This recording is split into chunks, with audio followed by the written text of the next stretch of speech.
停一兩個星期，今日終於同大家再次見面。今次我哋會整一個好簡單、有傳統嘅法式甜品，乜呢？中文就叫馬德麗餅，或者另外一個大家好熟悉嘅餅貝殼餅。當然，出面個個都話自己係整一個好成功嘅，某啲特點出咗嚟，嗰個先可以叫做貝殼餅。整貝殼餅某一些嘅迷思係咪一定正確嘅呢？講到貝殼餅，大家都知嚟自法國。喺出面嘅食譜大致嚟講，其實會分開兩大組別。第一種係法國原食譜，另一種叫日本食譜。咪一樣係貝殼餅，咁你就錯啦。喺質地上面嚟講，其實兩者咧係有啲分別。日本嘅反而係比較濕潤。當你食開貝殼餅，唔好以為一定係法國食譜。喺開始之前，請 follow 我哋嘅頻道啦。喵！材料非常之簡單，糖、泡打粉、低筋麵粉、蜜糖增加佢嘅香味同埋濕潤感，檸檬、牛油、蛋，所有材料都要室溫，一點係非常之重要，亦都會影響成品嘅效果。先將牛油煮溶，麵粉、泡打粉過篩，加入檸檬皮，增加檸檬嘅香味。刨檸檬記得唔好刨到白色嘅部分，因為佢係苦澀嘅來源。乜嘢叫白色嘅部分？我而家刨深一啲，間位置係偏白，就係叫白色嘅部分。刨到呢度就唔會要。雞蛋打散，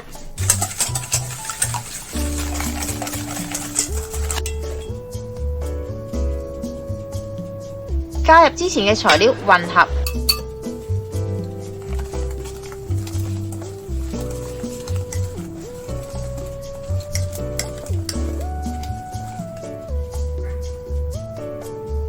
之後要順滑冇粒粒，除咗啲檸檬皮冇辦法溶之外，取出少量嘅麵團，先同牛油混合，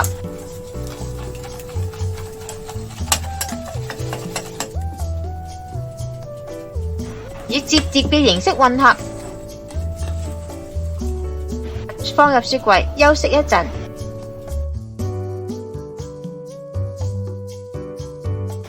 講得做貝殼餅，梗係有個貝殼模啦。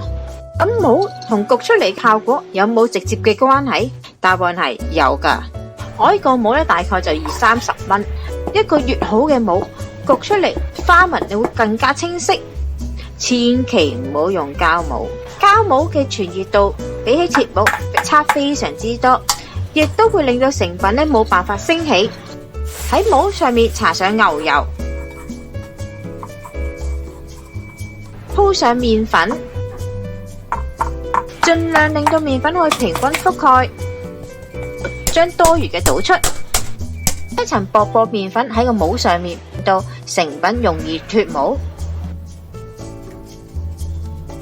喂，整貝殼餅一定要雪一日㗎，咁點解要雪啊？唔雪唔得嘅咩？呢一個麵團咧，我係冇雪一日，只不過喺冰箱休息咗大概1個鐘。質地比較結身，牛油開始凝固，一劈劈，點揈都揈唔到落嚟嗰隻啊！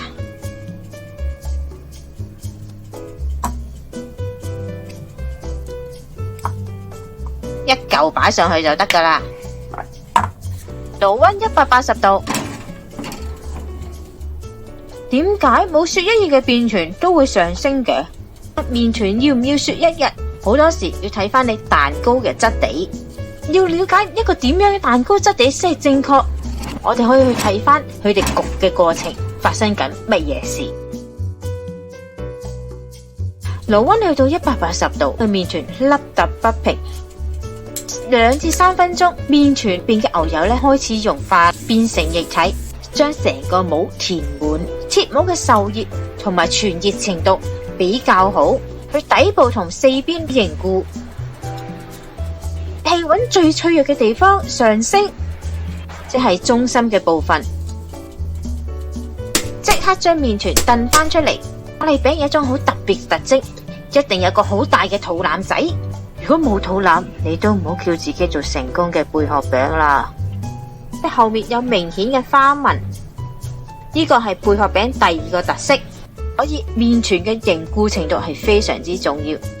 如果你嘅麵團仲係好水，滗起上嚟會跌翻落去，要擺落雪櫃過1日，啱啱焗出嚟，有少許嘅濕潤，非常之有彈性，比較似法式嘅貝殼餅。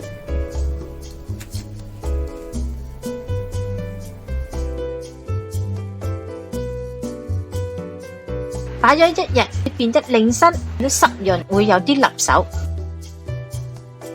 背脊都係比較乾身，因為受熱嘅時間係比較長。呢一種就係日式貝殼餅同法式貝殼餅最重要嘅分別。今日嚟到呢度啦，詳細嘅食譜我哋會擺落 Facebook 嗰度，有興趣嘅大家可以去睇一睇。請 like 我哋嘅 Facebook 同埋 YouTube，以便獲得更多嘅資訊啦。